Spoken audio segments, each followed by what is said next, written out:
Zoom and social media, but we are live on LinkedIn, we are live on YouTube, and we are live here on Zoom. And this is, as you know, our monthly chat series, What's the Buzz? I am your host, Amy Keenan, founder of the ISV Society. Just going to give it a couple of seconds to let people in, because we do have to let people in Zoom, even though you guys that are live with us can see us whenever you'd like and don't need any access.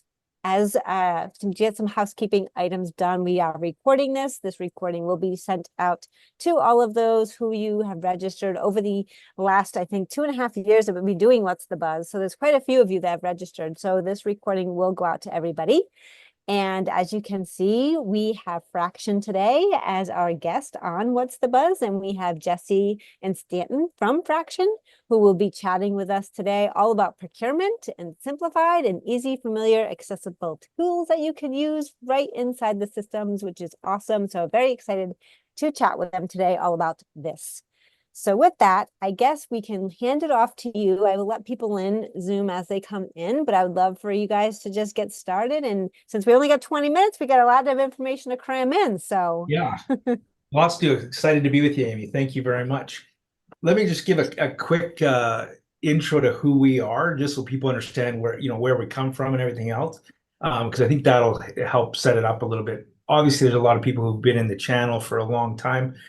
They may have remembered us as eRequester. We were founded back in 2000. We merged with Fraxion back in 2019 and have been moving forward with the eRequester and our Fraxion Prime product, which is a cloud-based solution since then. So we've been in the channel for over 20 years, which is actually in 2000 is about when I joined the channel, just to put my age on it. And I've known Amy now. Oh boy, Amy, probably since 2000. Probably about that same time frame. And Stanton Jandrell, my CEO, is joining us today, and he's been in the procurement space for probably 50 years, if you can tell. Maybe not quite that long, but it makes me feel better to say that. And so excited to have him there. We are a Microsoft Gold certified partner, but we've been in the ERP space, obviously, for that time. We manage over 16 billion in spend and have had over 1,000 companies using our solution.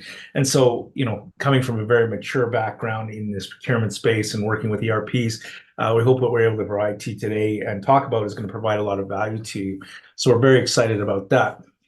A lot of what we focus on, though, when we're doing this is about ease of use and mobility and familiar tools and adoption. And the reason we do that is, as you know, and Amy, you've been through this, user adoption is the key to success of any of these projects or any solution out there. And if you don't have good user adoption, you don't get the solution performing at the level that it should and providing the value to the organization that it should. And so Stan and I are really going to focus around that area today. And so the first part we want to talk about is really getting into the tools that people are using on a regular basis. Amy, you and I were chatting earlier. What do you see from customer, you work with customers and partners, but what do you see from customers and from the partners that's driving a lot of these solutions, and where do people want them to be? Sure. So what I see is that a lot of partners and customers want to see solutions where they're embedded in whatever they are using, whether it's their ERP, whether it's Teams, like you're going to be talking about today. So they're not flip-flopping, they're not jumping from different places, and everything is just seamless, and it makes it so much better of a user experience, so much better ease of use, and just, very similar, like the training, the implementation, all that's very seamless. So it's the same tool they use. So it's not like they have to relearn anything or reuse anything. So everything is tightly integrated, embedded. And that's, I think, the main thing that people want to see in their solutions today that they're using. Yeah, and I agree with you. I mean, people want to continue to work in those tools, and it's really been driving kind of where we're going. The other thing is we find, especially when we're dealing with such large volume of people like we are, a lot of people don't want them in the ERP system, but they want them to be in familiar tools so that user adoption's there. So Stanton, tell us what's been driving this component for us as an organization and where we're going with it. So Jesse, thanks. And Amy, thank you very much for hosting us today. And we're really excited to sort of share how procurement is maturing and how we can bring access to this technology right to the edge of the organization. And Jesse, I think your comment around, wanting widespread usage, but restricting access to mission critical systems like ERP systems is that conundrum that organizations have to deal with. How do they achieve both? And our experience has been quite interesting. You've got a really deep, fully functional web application that traditionally is how people have interacted with spend management and procurement systems. And increasingly, there's a new class of products that have you probably heard of called intake management. And what these guys do is, if you've got like a really big enterprise procurement system like a Cooper or Ariba, even the Jaeger type systems, these are not friendly systems to use. So they've layered in what they call intake management. And intake management is a class of tools that have probably been popularized by companies like Zip and Oro and Tonkean. And what they try to do is they make it easy for an ad hoc or occasional user to create a requisition in a Cooper or an Ariba. And I think they meet that goal. But to me, there's a more fundamental issue. It shows that the procurement systems aren't easy to use. So for us, it was more around how do we conquer that particular challenge, making these systems easily accessible on the devices they use, and exposing the technology or the functionality that is appropriate for their role. So for instance, if I'm raising a requisition, I don't really need to know about how to get embedded insights into spending behavior across the organization. I need something simple to raise a requisition. Or if I'm a manager who's only involved in approving or authorizing transactions, then I need the tools that are going to tell me timelessly that I have to interact with these systems. And so we've recognized this, and we've introduced a number of solutions that are appropriate for the kind of devices, the kind of platform that you're using. Jesse, we've spoken about Teams. That's probably the first area, and the slide represents our Teams integration, where we have a solution that allows you to create a requisition, to write that off for relevant approval, to approve and authorize that transaction, to view the financial impact or the budgetary impact of that transaction, all within your Teams platform, whether it's the mobile platform or the Teams chat environment. So that we think is like super powerful. To Amy's point, you want to be able to get people to initiate their buying process in the tools that they use every single day. And with 275 million Teams users, we thought that was the most appropriate way as a launching point. But obviously, when you're out walking the rounds, if you're a building manager, if you're an orchard manager, if you're a school teacher and you need to buy goods, perhaps Teams isn't the only solution to do it. And so as we go through these slides, we'll talk a little bit more about our mobile capabilities and how to initiate the journey if you're in a commercial site like Amazon. I could be shopping in Amazon, but I need this thing processed in my procurement app. Can I kick that journey off? And the answer to all of these hypothetical questions is yes, and we're going to show you today. Yeah, and I think the keys are, if you look at Teams, Teams is the fastest growing product that Microsoft has ever had in terms of adoption. And obviously, as it gets deeper in the organization, people are going to be working there. Also, if you're an approver and you're getting, email after email saying, hey, I need you to approve this, and then they've got to log into the system, go find it. Okay, now I can go approve it. Even if you make that link easy, they're changing systems. But if I'm working in Teams and that shows up and I have a question, I can just ask the person in Teams and approve it in Teams. So it really simplifies that whole process. And using those familiar tools, it makes it much easier in your user adoption. You also mentioned, Stanton, that we have, that maybe you're not always using Teams, but you need to have that accessibility. And so we have a mobile app. Now, mobile app is both Android and iOS enabled. Amy, is there anybody else using anything other than those two platforms for any mobile use? I don't think so. Probably not. But back to your email thing, like I don't know about you, but I'm sure you all get thousands of hundreds of emails a day, and just being able to sift through emails alone is just excruciatingly painful sometimes and stressful. So I really like that you don't even have to do that. You can just get everything in Teams, which I think is just even more of a time saver.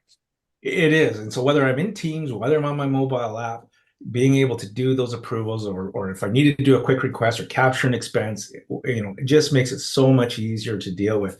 And I think, I know that we're going to be the only mid-market package, especially integrated into the ERPs, that has the Teams integration. So that's going to, not only are there other technologies setting us apart as well, but that technology and that ease of use is going to be setting us apart even further with the different ERP systems that we do integrate with. So we're pretty excited about that.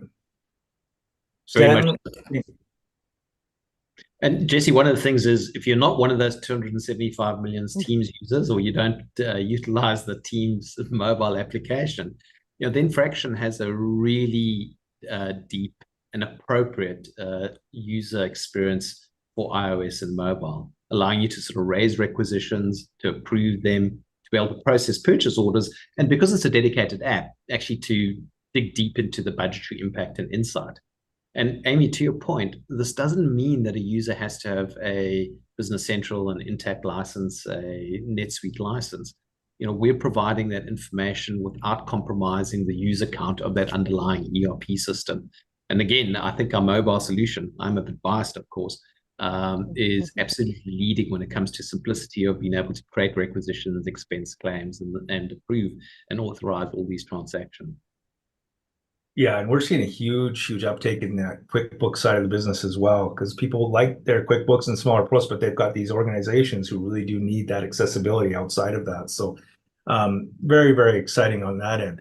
Now, what allows us to do this, and I think this is the key, is we've built this with the intent of getting it out there and being able to move it to these applications and do things. And that's because we've put it a lot of our architecture together to make that all work together. So Stanton, maybe just tell us a little bit about what your thinking is there from a forward thinking perspective and where we're going, what's happening, what we're using. Yeah, so if you're a Microsoft house, then we probably have a high degree of fit with the kind of tools and technologies that you're looking to implement in your organization. And what I mean by this, we're obviously a cloud-based solution. We run on top of the Azure platform. So that in itself makes us quite reliant on the sort of Microsoft environment. But we've taken a step further. We've tried to leverage the technology that is available now in the Microsoft AI platform. And so even our AP automation is 100% powered by Microsoft Stock AI. If I look at the way that we share information, we consolidate information across our cohort of users to provide relevant community insights into spending patterns, well, then we utilize embedded Power BI.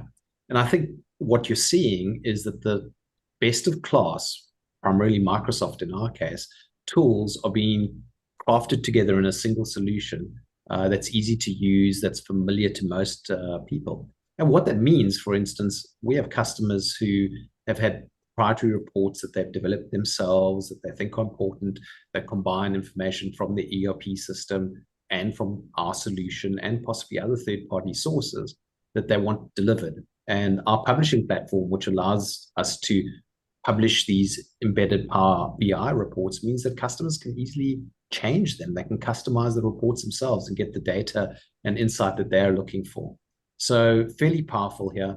Another area that we're trying to do is make sure that we're the center of the buying process, even though the buying process may involve vendors like Amazon, like Staples, like CDW and Grainger. And so we've worked over the last couple of years to really expand the e-commerce sites that we communicate directly into. So today, Fraxion supports about 53 punch-out vendors. So if you, as an organization, are wanting to buy from Dell, from Grainger, from Staples, if you're a teacher wanting to buy from Shore Lake, or you're like most of us who at some point are going to interact with Amazon Business, you'll be able to launch that experience from within Fraxion, buy directly from these sites, but go through the full requisitioning and approval process within Fraxion.